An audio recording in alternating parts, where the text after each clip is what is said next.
How long ago did you come to church again? How many months has it been? I think like 3 months ago. 3 months. 3 months. Somehow I convinced you to be on a whole podcast. Yeah, it's life's a trip, Like who would have thought? I wouldn't have. Jesus. Hey guys, welcome to Packed Vision. My name is Selena and I'm here with my new friend Isaac. We met 3 months ago at church at ALFC Pomona and he's a professional boxer. So I'm so excited. The first day that I met you, I was like, oh God, you have your hand on your son, and I can just tell that you're different for most people your age, and I want to share that. People might look at your age and say, he's 20, what does he know about life? He's 20, what has he gone through Oh yeah. in life? And the whole ride up here, he was just sharing his testimony already. I had to tell him to stop talking because we would have nothing to record, but you already have such a powerful testimony and I'm excited to hear it. So thank you for being here. Just thank you for giving me this opportunity. It's amazing to be with you guys. You're just amazing people, and just the car ride up here, talking. It felt safe. It felt like very. You guys are very humble with everything, and you guys could tell that God's with you, and like the way you guys move, the way you guys just walk. It's different. It's beautiful, and I like that. God's with us. I'm excited. Thank you. Thank you for being here. I don't know where to start, but I think let's start at 13 because I asked him, I was like, how long have you been boxing for? And he said 13. So maybe you can kind of just share with us about how you started, who started training you, and how this even came about. How did God give you the vision to become a professional boxer? Let's back it up a little bit before that. Oh, okay. I remember watching the Rocky movies, like, and I was so inspired. I'm like, man, that's what I want to do. I'm like, I can beat him just like Rocky and everything. I used to thought, oh, go throw some punches, let's do it. But like, it's very different. Boxing is not a movie. And then I would always complain to my mom, my dad, like, I want to box, I want to box. And they would say, yeah, push it aside, like little by little. And then 13, I told my mom, like, I want to go box. Like, I really want to do this. And then she drove me to a place in downtown Pomona by the fish market, if you know. Yes. Yeah, that exact spot. We went in there and we met this man, Robert Edwards. That day he's like, I had a hat on and he was so funny. He walked in, he's like, that's your mom? I'm like, yeah, that's my mom. He's like, where's your dad? And he thought my dad was a brother. Like, and then he said, take off your hat. He's like, oh, you're not. I'm like, nah, I'm Mexican. And he was awesome about it. And by then we just started going there from day one in training, and he saw something in me, and we just came about it. And then that gym closed down, and me and him stayed together for that whole time, and we kept training, and we got some amateur fights. He had a vision that I was going to become champion, and he would stay at my house like an hour when I was in school to wait for me to go to training.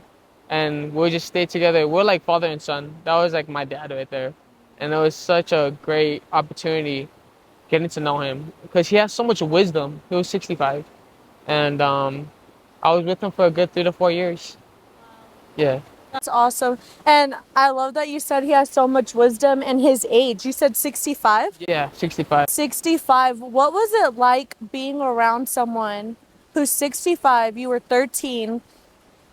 I feel like a lot of people at that age don't really know how to value what wisdom is. What was it that you saw in Robert during that time? Um, I saw that he was different from any other trainer. The way he talked, like he didn't care what anybody thought of him, and he knew what he had. Like he was very he talked a lot of smack, but like it was all from a place of love, and that's what I understood. And he knew boxing. He knew boxing, and he knew life, and that's why I wanted to be around. I grew on a lot. I got a lot of knowledge from him doing that. And you grew up in Pomona. Born and raised, Pomona, P-Town all day. P-Town, baby. P-Town, that's it. Yeah. That's crazy. And that's where we go to church too. Yeah, And shout out. ALFC Pomona, not us shouting out the city. But that's so cool. And then I know you were sharing in the car, if you can share a little bit about that. You said that he was like a father figure to you. He said that he had a vision of you being champion. Yeah. That's like that's a really bold statement to like declare and believe in. Do you feel like you believed in it when he told you that you would be champion? Oh, absolutely. That's what gave me hope. That's what made me like, oh, I'm gonna train 10 times harder now. If this old man sees that in me, then who's gonna stop us? And yeah, like we had like a lot of late night talks like on the way home from training. He'll talk to me about school. He'll talk to me about girls and about boxing. And then he'll say, you gotta stay focused no matter what. You gotta take care of your family, take care of your mom, take care of your brother, and especially don't don't cheat yourself. There's no point in that because what are we gonna benefit from?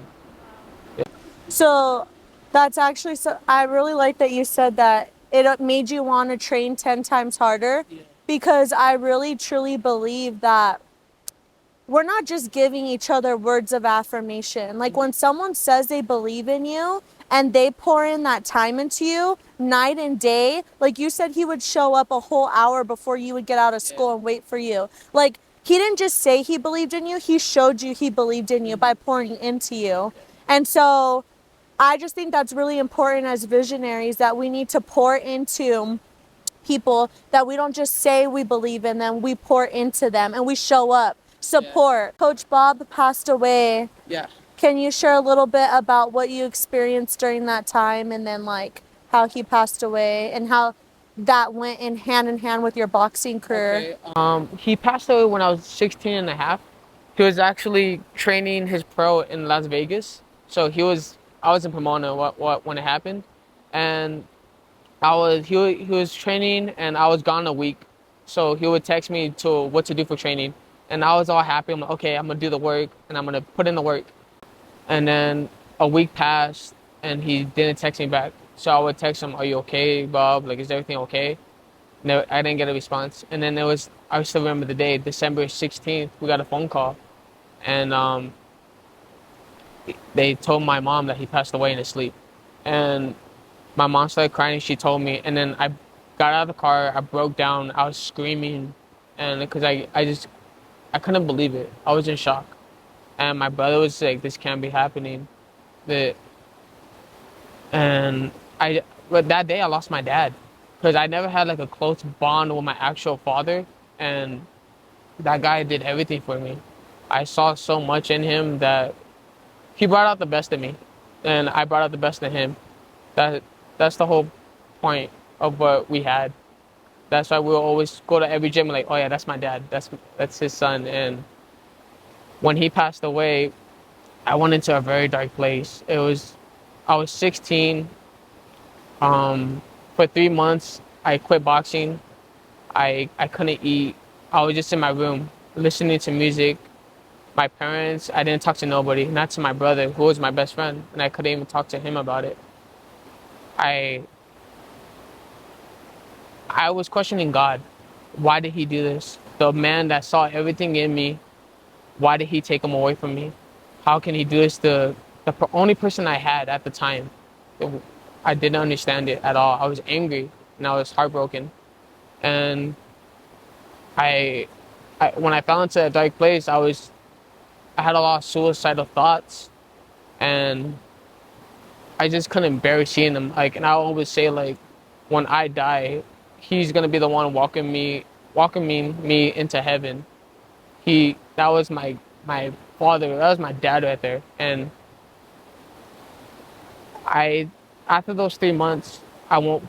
It took a while. We went to his funeral, the awake, and I saw his body, and I broke down at the church, and people didn't understand it.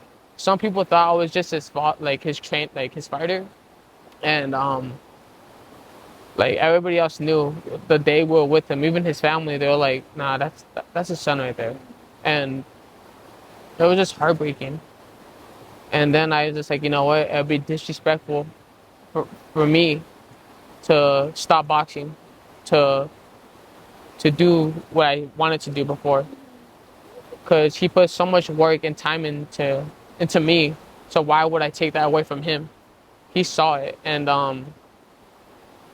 we kept training. We went to the place he left me at was with Chongo's boxing, and my trainer, we call him Chongo. His name is Demo Lopez, and him and Bob, they barely knew each other, but they had a solid connection. And I think Bob left me with Chongo for a reason. Maybe Bob knew he was gonna go already, and he wanted me to leave me with somebody that he felt safe with. And to this day, I'm still with Chongo, and we're training. He's been there since my pro debut. He's been, he's like a second father too. Like that's why I got tatted. My first tattoo. It took 8 hours to do, and like it just from there, it's been a journey, and I'm thankful every day for meeting my dad. I'm thankful to God, and you know, getting closer to God, I understood what happened and why he's doing what he's doing. It's all part of his plan, and I can't fight it no more. Wow, that's really good. When did you start desiring a relationship with God? Because I know we just met 3 months ago at church. I gotta say, like 3 months ago we met at church. Probably 2 months beforehand, like me and my brother would say like there's so much evil in the world right now, and like they're getting a lot of things twisted. Like what's bad is good, and good is like it's different, and like we don't like that. And I just want a closer relationship with God. Yeah. And do you feel like you said as you were getting closer to getting to know God, he started to make sense of what was happening with the passing of Coach Bob? Do you feel like back then, while you were going through this grieving, do you feel like God was with you in those moments? No, I didn't. I felt alone, and I was angry at God at the time. I didn't understand why he did what he did. Everybody would tell me he's in a better place now, and I just like how, he. I just felt he left me, and that's all I can feel, and that was it. That was the only feeling I felt was that I felt betrayed. I felt this man that he was supposed to bring me to pro. We're supposed to get the belt together, and it can't happen no more. Yeah. What would you tell somebody right now that is experiencing death and a loss of a loved one that they really love and they're questioning God right now? I know it's hard, but it is part of the plan. Trust in God, trust in your people, your family. Don't push nobody away, because that's how you feel even more alone, and it hurts even more. Last month is a really heavy month for me and my family. It's September. We lost my cousin a few years ago, and he like lived with me. This is like my brother. I didn't have brothers. He lived with me at a period of time, and then we also lost my grandpa last year, and then we lost my great aunt this year. And I'm just like, oh wow, God, like September's such a heavy month for my family. It's a grieving season, but I believe that people experience many types of grief. You don't necessarily need to lose somebody to death to be able to grieve. Some people get divorces, some people lose jobs, some people lose family members, a best friend, a significant other. But when you lose someone, it's very hard to pursue the vision that God has for your life and your purpose, like boxing. Like, it's so nobody knows the silent battles that you're having to deal with on a daily. When I asked you before we started recording about grief, and you said, I don't think grief ever really stops. Yeah, I to this day I still think about him every day, and it's like a wound that's never gonna heal, and it's only that time. It just slowly gets better, and you just remember them, and you're thankful you had them in your life. You're thankful for God. You're thankful for everybody in that moment. You cherish those moments, the good and the bad, with them, and you can laugh about it, or you can be angry or upset. You feel all these emotions, but I would never try to take those away. I would live it exactly the same. Yeah. No one's ever gonna take Coach Bob's place, ever. No, Coach Bob built my foundation of how I fight. Yeah. He built that. And my trainer Chango, he's adding on to it. And it's so funny. We just talked about Coach Bob, me and Chango. He was saying like he always wonders why did Bob leave me with him out of everybody? Because Bob didn't really like a lot of people. He thought a lot of people were like a lot of fake or suck ups to him. You know, he had this one wisdom about boxing, and Chango, you know, he's a humble, nice person. He knows too. He knows the game. He knows the game of life. He knows everything, you know. And we're still learning to this day. And Chango would say, you know what? One day when we get the belt, we're gonna look up to God, to Bob and God, and he's like, "This is what you, is this what you wanted? Yeah. Did we build him the way you wanted?" Yeah. And we're just waiting to that moment. That's awesome. Yeah, and as you do that and you continue to build, but also build your relationship with Christ, you're going to realize that you have an even stronger foundation than you even know because God has built it. Yeah, it's so funny like that because now every time before sparring, sparring is like when you fight for practice. Yeah. I always say this prayer now. Like I have it tatted on me. It's like as I walk through the valley of death, I fear no evil or man. And then I say, for Christ is my strength. He is my rock. He is who gives me strength. And then I do my little cross. I'm like, let's get it on. Like we're good. And then even like listening to worship music, it helps me. Like I didn't know that it could help me. Like at first I'm just like, okay. And then it brings me energy. It brings me life. And I'm with God, like I'm less angry. I used to have a lot of hate and anger in my heart. But like slowly it's going away. And everything that life throws at me, I think of what's God showing me and how can I make it. And that's how it's cool. It's so cool, huh? To like experience that. It's like, what? Like, it makes me think, God, how was I living a life before not knowing that you were my peace? It's so serene to know that like God wants to be our helping hand. He wants to stand with you in the ring. He wants to walk with you through the valley of darkness. He wants to be your strength. And he's going to continue to do that the more you seek him and the more you continue to say, okay, you have me. I'm tired of doing things on my own. You have me. Yeah, and for a while I would just do my things on my own. I'm like, you know what? I'm gonna do it myself. I'm the one putting in the work, and I'm like, nah, you're getting it twisted. Now I'm just like, man, you're so stubborn before, and like now I'm just like, God is here, and He's with me through thick and thin. What nobody sees, He does, and that's what it's all about. That's good. Earlier too, we were talking about, because I think once God shows us the vision, like you and Coach Bob talked about you being champion, right? So you're focused on that. Like you see it now. It's clear. I'm going to be champion. I'm going to get there. Bob, you're going to see this. God, you're going to see this. But there's times where we feel like I'm late.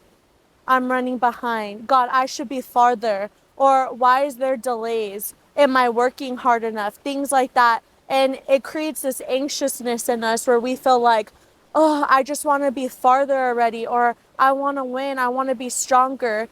You were sharing with me that you felt this moment of anxiousness when you were 18. Can you share with us, like, what is that you experienced, and what were the thoughts in your mind about where you wanted to be during that time?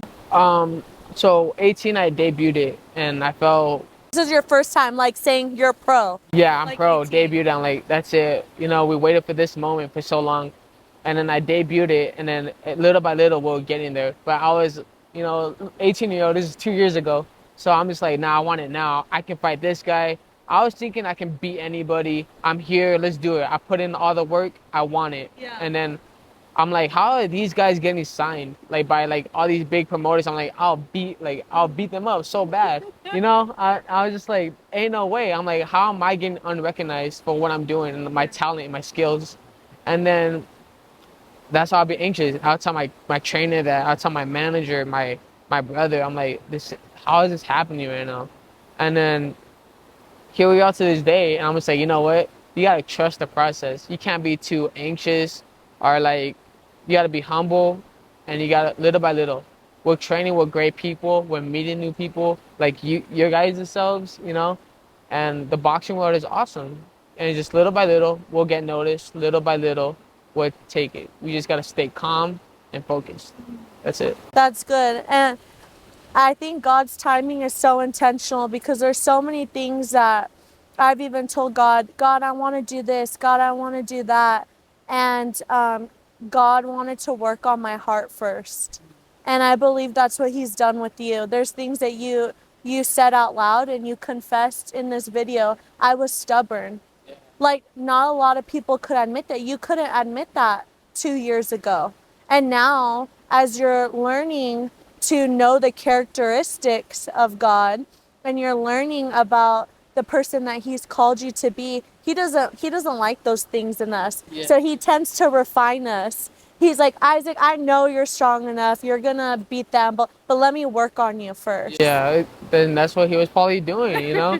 I'm very hard-headed sometimes. When I believe in something and when I want something, I go and get it. But like now, you just like ease it up. Let's slow down on the pedal and let's work on it. Yeah. You know, and that's what I'm thankful for. So when you win champion, when you win these fights that you talk about, you pray about, you dream about, I think one of the things you said you wanted to do is get your mom something. But what, can you share with us, what is it that you like close your eyes and you dream about when that day happens? When I, you know, God willing, I become world champion, what I will always envision in my life was buying my mom a house, taking care of my family and my brothers. My mom she's awesome. She's an amazing mother. She did everything she can for me and my brothers. And, you know, she does things like now a lot of mothers would do. Like, I remember when COVID hit and like we would have training at 4 in the morning. She'll wake up at 3:30 for a whole year and take me to the gym back and forth, waiting for me. I remember times there was stuff like we couldn't have, and she would make it possible to get, you know.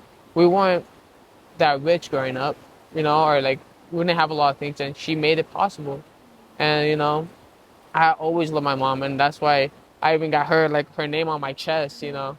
And I really want to get my mom a house, a big house she deserves, and like anything she wants. Then that's what I really want. That's cool. Did you notice growing up while you were boxing and pursuing this? Because you said there were certain things that you couldn't get, but your mom would make a way to get it. Yeah. Did you notice like comparing yourself to anybody like, oh, I don't have a freaking boxing ring, or I don't have certain outfits or certain gear? Was there things like that that you noticed at a young age? No, not for that. I would usually notice it like we didn't have like we couldn't have certain like toys or like even like cable, or like we get a game, it would be like probably a year from now, or and she would still like make it, or stuff like that. Our clothes, she would always make sure like we look good in our clothes. Yeah. She didn't want us having nothing bad. Yeah. And that shout out to my mom for that. Like, Yeah. my mom is one of the most kind-hearted, nicest persons I will always love, and she makes everything possible. She makes everything better. Awesome. Yeah, I'm very close to my mom. I love that. I love my mom too. Yeah. She believed in me too at such a young age, and I really appreciate that. I think that as kids, I think that we need that from our parents, and I think that we are beyond blessed to even have moms to support us and be like, sure, become a professional boxer. No, it wasn't easy on her at all. It wasn't easy. I remember we did a prank on my mom with boxing. We sparred. I think I was 15 at the time, and then this guy sparred. I kind of like I think broke his nose or something, and all his blood came on my jersey. Right? It was like gory and everything. And then I went home and I told my brother like, "Hey, let's prank mom. Let's say I got beat up, and let's put on." You just want to stress her out. Yeah. Sorry, Mom. Yeah. It's been a ride. Yeah, and then we went home, and then I told my mom, like, Nathan came in the room, he's like, "Hey, Isaac's about to tell you something, don't get, like," and I came in all bloody, and I'm just like, "Mom, I got beat up and everything," and she started, like, crying. She's like, "What the hell, what are you doing?" And I was like, and then, we got a moment, she got so serious, and then me and my brother started busting out laughing, And I'm like, nah, we're just kidding. It's other dude's blood. And then- Like that's supposed to make it better? yeah, and then like she was laughing, like she's like, "You guys are dumb. Like, why would you do this?" And like, she will go to my amateur shows, and she'll be so nervous. She'll be like screaming, "Let's go!" And like, she wouldn't even be watching the fight. She'd be like, "Let's go!" Recording, like, "Let's go!" And then my first pro fight, professional fight, she had a mental breakdown. She broke down crying. My brother was taking care of her because like she couldn't bear to see it. You know, her son is about to go fight. You know, she brought that crying, and like luckily I didn't see nothing. It would like just it would make everything worse for me. Yeah. And after they told me, but she was like, "You did amazing." And now she comes to my sparring events. Like she brings my water. She even has like Skittles because like I love candy. Yeah. She calls me like a little crackhead for that. But like it's awesome having my mom there and my brother there. And I'm thankful for God that He brought those two people close to my life. My best friend, my brother. Too. Yeah. That's awesome. I know you were telling me that your brother's your best friend and now he's a part of your team. Yeah. Me and my brother, like since we were kids, we always been very close, and we did everything together. And like he started coming to my trainings, and he started picking up boxing. So I told my trainer, I'm like, you know what? I want my brother a part of the team. At first, he just started coming around, just watching me, being there for me, a comfort for me. But now, like, he's learning the game of boxing. He's talking to my trainer about it. He knows my style, and it's just awesome having my brother part of my job. Like, it's even better for me. I'm more comfortable with it. I love that. I think it's a gift that he's your best friend. Yeah. It's not average. What are you most nervous about or what are your thoughts right now about your fight on November 18th? Cuz Yeah. I'm excited. Um, what I'm nervous about, I'm excited just to fight. It's been 5 months since I fought. I had a back injury, so I was out for like a month, and that was one of the most horrible things I've been through because like you're not doing anything, and I feel like damn, I can't train, I can't fight. What am I doing? You know? But then we got back to it, and now thank God we got this fight. I'm so excited just to put on a show and have all my family and my supporters that are coming, and it's amazing. Yeah. I got all this love and support from And how often are you training right now? every day. I train like 3 times a day, and I do running, physical work, and then boxing training. Right. Putting in that work. I have to. I want to be the best, so we gotta train like the best. Wow, that's cool. So where's your boxing event gonna be at so we can invite our friends? It's gonna be at Lake Elsinore at the baseball stadium, you know, and just so excited. We're here. We're going to put on a show, and it's gonna be exciting. I'm excited. What's your ratio right now of events? How many have you done? I have 6 professional fights. You've done 6 professional, and how many have you won? I won 4 by Okay. 1 knockout. I had 1 loss, but we just say that's a learning experience because now after that we started winning more, and I learned a lot from that fight, and it's all learning experience. 4 out of 6. Yeah, and then 1 draw. Wow, that's good. Yeah, we're just starting and we're getting there. Period. We're just starting. I love that. Awesome. Well, thank you for being on here, Isaac. Is there anything else that has just been on your heart that you really want to share with anybody who's pursuing, whether it's a boxing career or whether it's just a big dream? I don't think this dream is average. I think you know that. It's not average, but what would you tell someone to not be discouraged to pursue something like this? I would say just keep at it, stay consistent, believe in yourself, and believe who's ever with you. Don't lie to yourself, don't cheat yourself. There's gonna be days where you don't want to train, and you have to train those days. And that would probably be one of the best trainings of your life. Those times where you doubt yourself, just remember it's gonna get better. Just stay calm through everything, the good and bad. When you win a fight, when you lose a fight, when things don't go your way, stay calm. That's all I can say. That's awesome. So much wisdom at 20. Sheesh. All right. Thank you, Isaac, for being on here, guys. How can they follow you on Instagram? Because I want people to keep up with what you're all about. You can go on my Instagram. It's I_am_little devil. That's my nickname, but I am God's child. Just in the ring. Yeah, just in the ring. Just in the beware. ring. Yeah. Diablo over here. Diablito. Little devil. We're here. Thank you guys. Bye. I love that.